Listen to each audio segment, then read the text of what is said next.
Welcome back to the channel. In today's tutorial, I'll be guiding you step by step through configuring SLAs, service level agreements, in Jira Service Management. By the end of this video, you'll understand not just how to set up an SLA, but why each decision matters, so you can ensure your team delivers support on time, every time. Let's dive right in.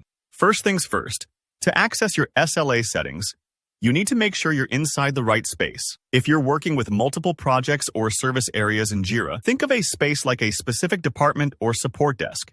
So, start by clicking on Service Management from your main menu, and then select the particular space you want to manage. If you don't see a service management space yet, you'll need to create one using a template.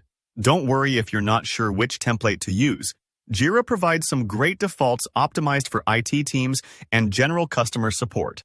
Now, assuming you've got your service management space ready, go ahead and open it. From here, look down at the left sidebar and find Project Settings.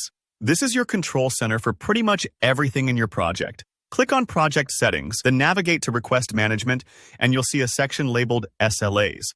This is where all the magic happens for time-based tracking of your team's performance. Let's add a new SLA. Go ahead and click the Add SLA button. Right away, you'll notice a field next to a little clock icon at the top. This is where you give your SLA a name. Choose something unique and clear, like high priority response time or first contact resolution. It's a good idea to be specific here, especially if you plan to have several different SLAs running at once. Your future self and your teammates will thank you for it. Next, let's define the goals for this SLA. This is probably the most critical part. Under Goals, you'll set the targets you want to uphold, like resolving high-priority tickets within 4 hours or responding to all requests within a business day.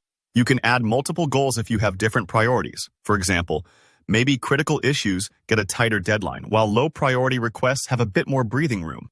You can also drag them to set their order of importance.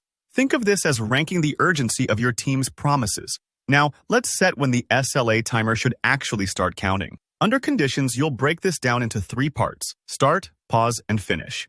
Start by clicking Add Condition under Start Counting Time when. Here, you'll decide what triggers the clock. For many teams, this might be when an issue is created. Think of it like hitting the stopwatch as soon as a help request lands, but you might want the timer to start later, like when a ticket reaches a specific status. Pausing the timer is just as important. Life happens.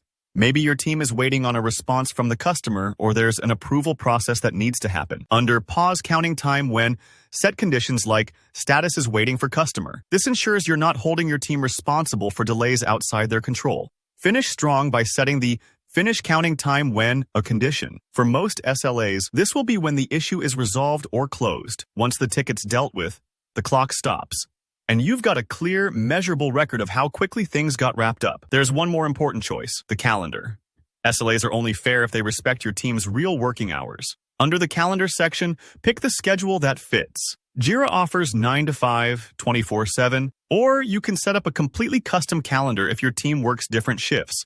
A proper calendar keeps expectations realistic and avoids penalizing your team for off-hours downtime. Once everything looks good, just click Save. Your new SLA is now live and will automatically track issues according to these settings, giving you visible, actionable data on how you're meeting your service promises. That's it. Your crash course in configuring SLAs in Jira Service Management. If this tutorial helped you out, hit the like button and consider subscribing for more tips like this. Got questions or run into any trouble? Drop a comment below. I read every one and I'm here to help. Thanks for watching, and I'll see you in the next video.